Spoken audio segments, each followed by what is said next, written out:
বাংলাদেশে যেই পরিমাণ মুসিবত মাঝে মাঝে আসে, এগুলা প্রতিহত করার মতো ক্ষমতা কারো আসেনি। দেখবেন ঘূর্ণিঝড় অমুক আসতেছে, এটার মোকাবেলা করতে হবে, কয়নি জোরে এখন বলেনি? আচ্ছা আপনারা বলেন, দুনিয়ার কারো ক্ষমতা আছে নার্গিসের লোক মোকাবেলা করা? কেউ পারলো না দি জোরে এখন পারছি? ফোনই আসছিল, ফোনই কিনি ফোনই, এই ফোনির সাথে মোকাবেলা করার জন্য সরকারের পক্ষ থেকে বিশাল ডাক লোক বাঁধা প্রস্তুতি গ্রহণ করো, মোকাবেলা করতে হবে। সম্ভব হবে? দুর্ভিক্ষ মোকাবেলা করার ক্ষমতা নাই, দুর্ভিক্ষর পরবর্তী পরিস্থিতিকে সামাল দেওয়ার জন্য প্রচেষ্টা করতে হবে, ঠিক কিনা জনতা?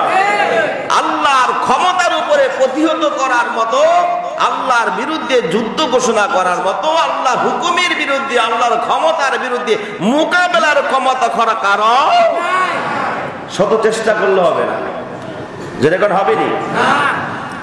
যেমন আজকে ৫:৫৭ ভূমিকম্প হয়েছিল, অনেকে ঘুমান্ত অবস্থায় ছিলেন, ঠিক কিনা জনতা? অনেকে ঘুমান্ত অবস্থায় ছিলেন। আল্লাহ রাব্বুল আলামিন বলেন, জহারাল ফাসাদু ফিল বাররি ওয়াল বাহরি বিমা কাসাবাত আইদিন নাস। জলোচ্ছ্বাস হবে, ভূমিকম্প হবে, লু হাওয়া হবে, অনাবৃষ্টি হবে, শিলাবৃষ্টি হবে, বাড়ি বর্ষণ হবে, যত মুসিবত হবে সব তোমাদের গুনাহের বশত। বৈজ্ঞানিকরা দেখছে পৃথিবী আগে এত ভূমিকম্প হয় না, এত বেশি হয় কেন? ওরা দেখছে যে মানুষ যে অন্যায় করে, এক একটা অন্যায়ের ওজন কয়েক হাজার মেট্রিক টন। নাউজুবিল্লাহ কর না। ওরা হিসাব করে কিয়ামতের ময়দানে আল্লাহ গুনাহগুলো, অন্যায়গুলো একদিকে, নেকামলগুলো একদিকে, মিজানের পাল্লা ওজন দিবে, তার ওজনটা দিবে, কি জিনিস ওজন দিবে, এর ওয়েট কত দেখতে হবে। ওরা রিসার্চ করে দেখছে এক একটা গুনাহের ওজন, এক একটা অপরাধের ওজন কয়েক হাজার মেট্রিক টন। নাউজুবিল্লাহ আসতে না ধরে। পৃথিবীর মধ্যে প্রতিনিয়ত প্রতি সেকেন্ডে মানুষ কত অন্যায় করতেছে, কত গুনাহ করতেছে, এর ওজন দৈনিক বাড়তেছে না কমতেছে? তো পৃথিবীর যে সহনশীলতা, পৃথিবীর ধারণ ক্ষমতা কমতেছে না বাড়তেছে? জোরে কয় না? পৃথিবীর মানুষ, আপনি যদি পারেন 50 কেজি ওজন, কিন্তু আপনার মাথার উপরে একটু বড় 10 কেজি করে বাড়ায়, আপনি কি সহ্য করে থাকতে পারবেন? জোরে কোন পারবে? পৃথিবীর তলদেশে একটা প্লেট আছে, কি প্লেট? এটা আলোচনা করতে গেলে বহু সময় দরকার, যেমন আজ কারের দিন। অতএব যত অন্যায় অপরাধ হয় সবকিছু মানুষের গুনাহের কারণে হচ্ছে, ঠিক কিনা জোরে কয়? লা তাকুমুস সাআ হাত্তা জালজালাতাস। যতক্ষণ পর্যন্ত কিয়ামত হবে না, অতক্ষণ পর্যন্ত কিয়ামত হবে না, যতক্ষণ পর্যন্ত ভূমিকম্পর বছরগুলা না আসবে। তাইলে বোঝা গেল কি, ভূমিকম্পর বছরগুলা, অর্থাৎ প্রতি বছরে কতবার ভূমিকম্প হবে কেউ জানে না, জানে কে? যেরকম কে জানে? এই আজকে যেই মাত্রার ভূমিকম্প হয়েছে, এই মাত্রার ভূমিকম্প কিন্তু বিশ্বের অন্য অন্য রাষ্ট্রের মধ্যে হইলে বিল্ডিং গুলা তছনছ হয়ে পড়ে যায়। যেরকম ঠিক কিনা? আপনারা আন্দাজ করতে পারছি কিনা জানি না, অনেক আন্দাজ করছে, বিল্ডিং গুলা নড়ছে, ঠিক কিনা? যেরকম খাট গুলা নড়াচড়া করছে, গ্লাস গুলা থরথর করে কম্পন করেছে। কেউ আন্দাজ যারা পেয়েছেন তারা বুঝতে পেরেছেন জমিনের মধ্যে কত বড় ভূমিকম্প হয়েছে বাংলাদেশের মধ্যে, কিন্তু হেফাজত করছে কে? বাংলাদেশের বিল্ডিং গুলা মজবুত বেশি মনে হয়, কথা কয় না? আমাদের শহরে অত্যাধুনিক শহর, এর বিল্ডিং গুলো অনেক মজবুত, যার কারণে কোনো ক্ষতি হয়নি। বিষয়টা কি এমনের? জোরে কয় না এমন নাকি? এরে আল্লাহর গোলাম, বহুল মুসল্লি আল্লাহর গোলাম ফজর নামাজের পরে বাড়ি যায় না, মসজিদের মধ্যে কোরআন তালাওয়াত জিকির আজকার করছে। এদের বরকতে ছোট ছোট মাসুম বাচ্চাগুলা সকালবেলা কোরআন শরীফ মক্তবে পড়ছে। বহু মাদ্রাসার ছাত্রগুলা মাদ্রাসার হেফজখানার মধ্যে বসে কোরআন পড়তেছিল। আল্লাহ এর বরকতে হেফাজত করছে। জোরে কোন সুবহানাল্লাহ। বাহাদুরি কার সাথে দেখা? আল্লাহ চাইলে মুহূর্তে ধ্বংস করে দিতে পারে, ঠিক কিনা? জোরে কর। আল্লাহ রাব্বুল আলামিন বলেন, ইবনে মাজাহ শরীফের হাদিস, আল্লাহ রাব্বুল আলামিন বলেন, অতক্ষণ পর্যন্ত কিয়ামত হবে না যতক্ষণ পর্যন্ত আল্লাহ বলনেওয়ালা একটা লোক জিন্দা থাকবে। আমরা তো মুসিবতে বললে আল্লাহরে ডাকি, ঠিক কিনা? জোরে কর। মুসিবতে বললে কারে ডাকি? মুসিবত নাই, আল্লাহরও চিনি না। আল্লাহকে তুই না চিনলে চিন, কিন্তু তোরে তো আমি চিনি। ঠিকই না ধরে কাজ তুই যে কেমন আমার বান্দা আল্লাহ চিনে না ধরে কোন চিনে না ইন্দাল ইনসান আলী রব্বিহি লাকানুত আল্লাহ নিশ্চয়ই মানুষ সবচেয়ে বড় নিমখারা তার প্রতিপালকের ব্যাপারে ঠিকই না ধরে কাজ আল্লাহ খাওয়ায় আল্লাহ পড়া সব ব্যবস্থা করে দেওয়ার পরে একটু এদিকে দেখলে আল্লাহ কি আমার সই দেয় না কথা কয় না আল্লাহ না দেখলে তুই কি অন্য খারাই রয়েছে কথা কর ঠিক না ধরে কর আল্লাহর সাথে যত রাগারাগি দেখান যাই দেখান না কেন আল্লাহ বলে তুই রাগ আমার সাথে করতে পারি কি তোর সাথে আমার রাগ নাই সুবহানাল্লাহ আসতে না করে আল্লাহ যদি রাগ করত তাহলে মানুষ দুনিয়ার জমিনে অন্যায় করে এক লোকমা খাবার তো দূরে থাক এক ফোঁটা পানিও দুনিয়ার নাফরমানদেরকে আল্লাহ খাওয়াইতো না এই জন্য আল্লাহ রাব্বুল আলামিন সূরাতুর রহমানে আগেই বলছে আর রহমান আল্লাহ বলে আমার নাম হলো রহমান আমার নাম হলো দয়ালু পরম করুণাময় অসীম দয়ালু জোরে কোন সুবহান এমন দয়ার সাগর তুই শত অন্যায় করলো আমার কাছে ক্ষমা চাওয়ার আগেই মাফ করে দিই আল্লাহর মতো মায়া কন্যালা কেউ আসেনি জোরে কোন আছে এই জন্য আমার ভাইদেরকে বলবো যাদের ব্যবসা বাণিজ্য ভালো মন ভাঙার কারণ নাই মন ভাঙার কারণ নেই আল্লাহ আপনার পরীক্ষা করতে দেই তুই ধৈর্য ধরে আবার আমার কাছে আইসতি আমার কাছে বল আমি তো দেওয়ার জন্য রেডি জোরে কোন সুবহান তুই চাবি আর আমি তোরে দেব আল্লাহর কাছে একটা জিনিস কয়েকটা জিনিসের মধ্যে একটা জিনিস নাই আল্লাহর কাছে অভাব বলতে কিছু নাই আর জোরে কোন না সুবহান অভাব শব্দ আল্লাহর কাছে নাই আমাদের কাছে আছে কিন্তু আল্লাহর কাছে নাই তাহলে আল্লাহর কাছে অভাব শব্দ যেহেতু নাই কোনোদিন অভাবও নাই তাহলে চাইলে আল্লাহর কাছেই তো চাইব বিশ্বাসটা আল্লাহর থাকার দরকার নেই যেরকম দরকার আসেনি আল্লাহর গোলাম ওই সাহাবা আল্লাহর নবীর দরবারে যাওয়ার পর আল্লাহর নবীর উপরে আল্লাহর নবী ইশারের নামাজ আদায় করতেছিলেন আদায় করতে গিয়ে আল্লাহর নবীর জবান দিয়া ওমা মিন দাব্বাতিন ফিল আরদি ইল্লা আলাল্লাহি রিজকুহা আল্লাহর নবীর জবান থেকে যখন এই আয়াতটা বের হয়ে যায় আল্লাহর নবীর আওয়াজ এই আয়াতটা শুইনা সাহাবী এশার নামাজ পড়ে আল্লাহর নবীর সাথে দেখা না করে বের হয়ে গেলেন লোকদেরকে জানাই দিলেন আল্লাহর নবী বলছে দুনিয়ার জমিনে এমন কোন মাখলুক নাই যার রিজিকের দায়িত্ব আল্লাহ নেয় নাই জোরে কোন সুবহানাল্লাহ অতএব টেনশনের কারণ নাই রিজিকের দায়িত্ব কার হাতে আপনি ধনী হবেন এটা কার হাতে আপনি কত লক্ষ টাকার কত কোটি টাকার মালিক হবে এটা কে জানে কার হাতে দায়িত্ব আরো জোরে কোন কার হাতে উলিল্লাহুম্মা মালিকাল মুলকি তুতিল মুলকা মান তাশা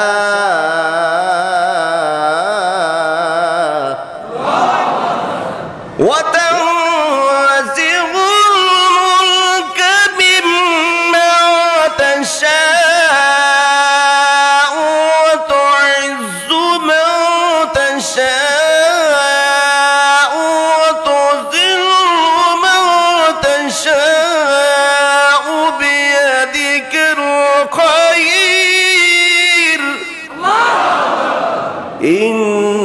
ইন্নাকা আলা কুল্লি শাইইন কাদির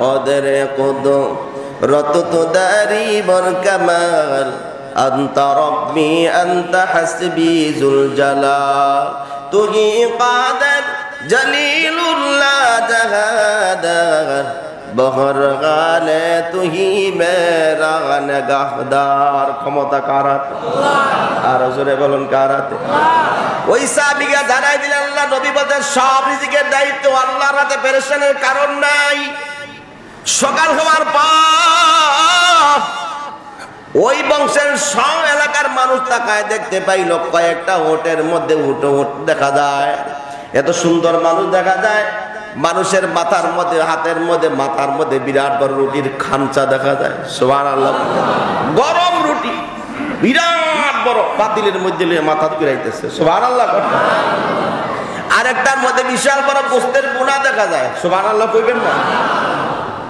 ওই সাহাবা ওই ওটগুলার মানুষগুলা ওই ওটগুলা নিয়ে যখন তাদের এলাকার মধ্যে এসে সালাম আনতে বললেন, নাও আল্লাহ নবীর পক্ষ থেকে তোমাদেরকে হাদিয়া দেওয়া হলো, সবাই পেট ভরে খাবার খেয়ে না।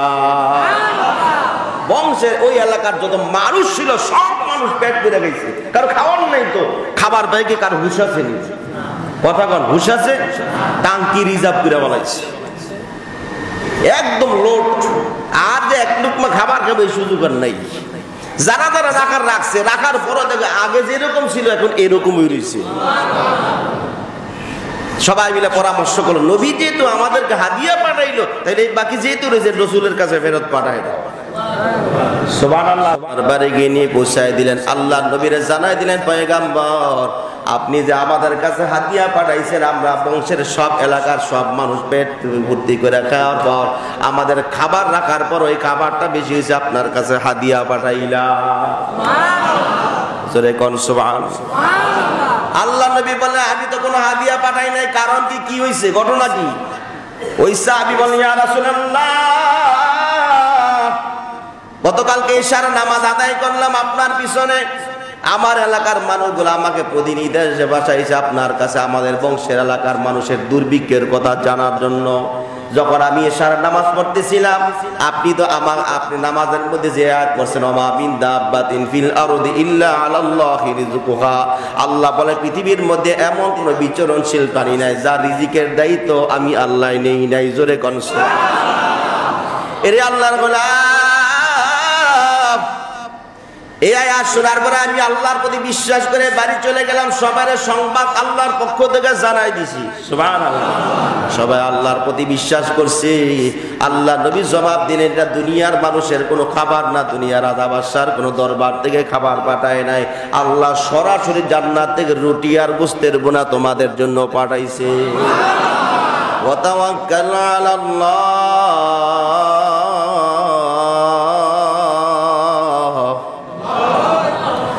وتوكل على الله وكفى بالله وكيلا।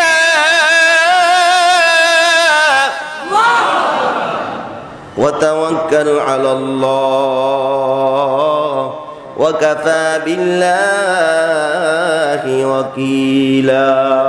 আল্লাহ বলে, তুমি আমার উপরে ভরসা করো, আমি আল্লাহ তোমার অভিভাবক হিসেবে যথেষ্ট। জোরে কোন সুবহানাল্লাহ। ভরসা কার উপরে করবে? নবী রাসূল সাল্লাল্লাহু আলাইহি ওয়াসাল্লামের জামানায় যদি সাহাবায়ে কেরামদেরকে বংশের এলাকার সব মানুষকে আল্লাহ জান্নাত থেকে খাবার খাওয়াতে পারে বিশ্বাস করার জন্য, আল্লাহ বুঝি আমাদের বাংলাদেশের মানুষকে বুঝি খাওয়াতে পারবে না? জোরে কোন পারবে না? আল্লাহ পারবে। ঠিকই না? জোরে কও ভাইরা আমার। তো ওই বংশের এলাকার মধ্যে মানুষ ছিল 1200 লোক। কয়শো লোক? 1200 লোক পেট ভরে খাবার খাওয়ার বড় বেশি হয়েছে, যা পারে যে তাই রয়েছে। সুবহানাল্লাহ কইবেন না? কে করছে? আল্লাহ। যখন এই আয়াত নাজিল হলো, ওমা মিন দাব্বাতিন ফিল আরদি ইল্লা আলাল্লাহি রিজকুহা, এক সাহাবীকে আল্লাহ কইছে নিজের রিজিকের দায়িত্ব আল্লাহর হাতে, আল্লাহ যেই দিন আমার নিজের হাতে খাওয়াবে ওই দিনই খাবো। সুবহানাল্লাহ। আসছে না জোরে? চিন্তা করলো, যদি মানুষের কাছে থাকি তাহলে মানুষ এক বেলা দুই বেলা না খায় থাকলে জোর করে খাওয়াইবো, সাদাসাদি করবো, গ্রান পেলে জিব্বা পানি এসে বলবো খাওয়ানো লাগবো। এই জন্য চিন্তা ফিকির কইরা জঙ্গলের গুহার মধ্যে গিয়ে আশ্রয় নিয়েছে। কেউ দেখবে না, দেখবে কে? আর জোরে কোন কে? ওই সাহাবী জঙ্গলের গুহার মধ্যে বই রয়েছে। আল্লাহ খাওয়াইলেই খাবো, আল্লাহ খাওয়াইলেই খাবে। একদিন, 2 দিন, 3 দিন, 4 দিন, 5 দিন চলে গেছে, খবর নাই, ক্ষুধায় অস্থির, কোনো খাবার নাই। 6 দিন চলে গেল। 7 দিনের মাথায় 2 রকমের ঘটনা আসছে। 7 দিনের মাথায় এমন মুসুল দ্বারা বৃষ্টি শুরু হয়ে যায়, মুসুল দ্বারা বৃষ্টি হওয়ার পর ওই গুহার মধ্যে পানি ভরতে ভরতে ভরতে ভরতে তার মাথার গলা পর্যন্ত পানি ভরপুর হয়ে গেছে। জোরে কোন সুবহানাল্লাহ। একদিকে ক্ষুধার যন্ত্রণা, আরেকদিকে পিপাসায় কাতর, ঠান্ডা পানি। কিন্তু চিন্তা ফিকির হলো, আল্লাহ আমাকে নিজের হাতে খাওয়াবে, তারপরে আমি খাবো। ও চিন্তা করে, আল্লাহ দিয়ে কেমনে আমার খাওয়ায়, আমি খাইলে না খাইবো, এরকম চিন্তা ফিকির করে দাঁড়ায় আছে। পানি এবার আস্তে আস্তে থোতা বরাবর মুখের কাছাকাছি, নাকের উপরে দিচ্ছে এনেছি। সুবহানাল্লাহ কন্যা। ও দেখতেছে আল্লাহ আমারে কেমনে খাওয়ায়। হঠাৎ করে তাকায় দেখলে বিশাল বড় একটা রুটির খাঞ্চা, একটা খাবারের প্লেট দেখা যায়। তাবলিগওয়ালারা খাবার খায় না চারজনে মিলে? এরকম খাবারের প্লেট দেখা যায়, বিভিন্ন দামি দামি খাবার, বিভিন্ন সুগ্রাম জাতীয় খাবার, তারপরে ফলমূল দেখা যায়। এটা পানির মধ্যে ভাসতেছে আর তার চতুর্দিকে ঘুরতেছে। জোরে কোন সুবহানাল্লাহ। একদিকে 7 দিনের খিদা, আরেকদিকে পানির, আরেকদিকে ক্ষুধায় কাতর, পানির পিপাসা অস্থির হয়ে গেছে। আবার দামি খাবার, ভালো ভালো সুগ্রাম জাতীয় খাবার সামনে দিয়ে ঘুরতেছে, সহ্য করতে পারতেছে না। কয়েকটা ঘুরান দেওয়ার পর হাতটা বাড়ায় যখন খাবারের মধ্যে ধরলো, অমনি অদৃশ্য থেকে জবাব আসলো, বান্দা তুই যদি আর কিছুক্ষণ অপেক্ষা করতি তাহলে আমি আল্লাহ তোরে কুদরতি হাত দিয়া খাওয়াই দিতাম। আরো জোরে কোন সুবহানাল্লাহ। আর কিছুক্ষণ ওয়েট করলেই তোরে আমি খাওয়াইতাম। দেখছেন আল্লাহ প্রতি বিশ্বাস করলে আল্লাহ কি করতে পারে। এই ঘটনা যখন মদিনা মসজিদের নববীর মধ্যে সাহাবী গিয়ে আরজ করে নবীরে জানাই দিল, রসুল তো মুস্কি এসে দিছে, দেখো বেটা আত্ম সহ্য করলি না, আর একটু ওয়েট করলে তো আল্লাহ তোর নিজের হাতে খাওয়াই দিত। সুবহানাল্লাহ। এটা যদি আমি নবী হইতাম তাহলে নবীর আমি কবে আল্লাহ যখন খাবো তখনই খাইতাম। এই ঘটনা শোনার পর আর সাহাবীকে তাহলে আমারে কেমনে খাওয়ায় আমিও দেখবো। ওই সাহাবী জঙ্গলার মধ্যে গিয়ে আশ্রয় নিলেন, গুহার মধ্যে নিয়ে আশ্রয় নিলেন। 4 দিন 5 দিন হয়ে গেল, খাবার নাই।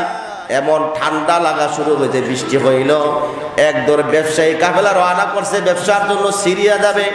মুষলধারা বৃষ্টির কারণে সবাই গুহার মধ্যে আশ্রয় নিছে। সুবহানাল্লাহ বললেন। গিয়ে দেখে একজন লোক খাবার না খায় ফিটে রয়েছে।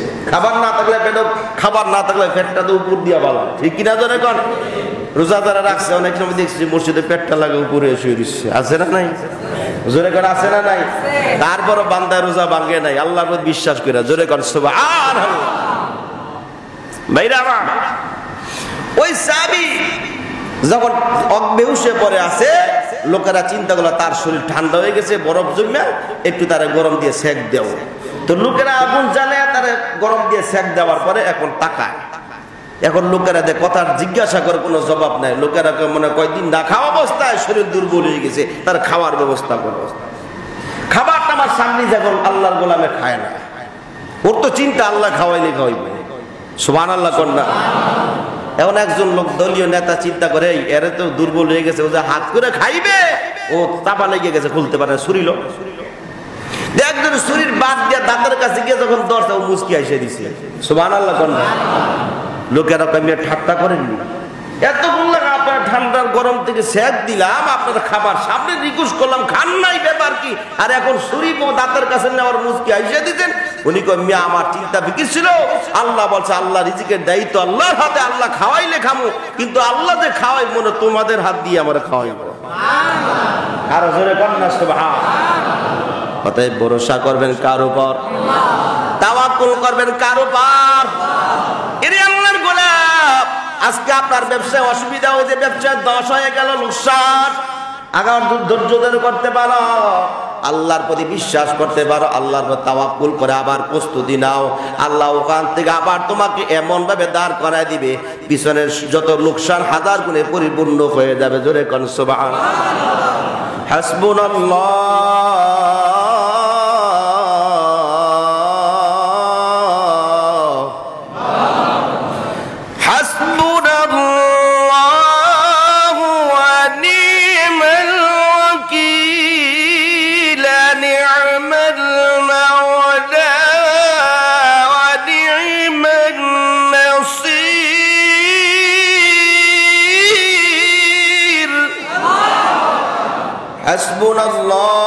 হাসবুনাল্লাহু ওয়া নি'মাল ওয়াকিল, নি'মাল মাওলা ওয়া নি'মান নাসির। আল্লাহ বলে তুমি বলো হাসবুনাল্লাহ, আমার জন্য আল্লাহই যথেষ্ট। আপনার আমার জন্য কে যথেষ্ট? আরো জোরে কোন কে? আল্লাহ আমাদের জন্য যথেষ্ট যদি হয়, সব কিছু দিয়ে আল্লাহ আমার জন্য যথেষ্ট, কোনো কিছু দরকার নাই, কারো মুখাফিকি হব না। যা পাওয়ার দরকার, যা চাওয়ার দরকার, কার কাছে চাইয়ে নিব? জোরে কোন কার কাছে? আল্লাহকে চাইতে দেরি, দিতে দেরি। আরে চাওয়ার মতো রাস্তা আল্লাহ বলে দিছে। তাহাজ্জুদের বিছানা দাঁড়ায় যাবে না, প্রথম আসমানে আল্লাহ ডাকে, আব্দুর রহিম কি চাবি বল, আমার কাছে বল। আব্দুল সাত্তার অসুবিধা ব্যবসায়, আমার কাছে বল, দিয়ে দেব। সুবহানাল্লাহ। আল্লাহ ডাকতে থাকে ফজর পর্যন্ত, ওই কি চাবি কর, ব্যবসায় অসুবিধা লোকসান, আমার কাছে বল। তোর রিজিকের সমস্যা, আমার কাছে বল। তুই রোগান্বিত সুস্থ হস না, আমার কাছে বল। তোর কি ক্ষমতার দরকার, আমার কাছে বল, আমি তোকে দিয়ে দেব। চাওয়ার জন্য আল্লাহ রাস্তাও বলে দিছে, কিন্তু আমরা চাইতে জানি না। ঠিক কিনা ধরে কর? চাইবো কার কাছে? বিশ্বাস হবে কার উপর? ভরসা করবো কার উপর? আল্লাহ আমাদের তৌফিক দান করেন।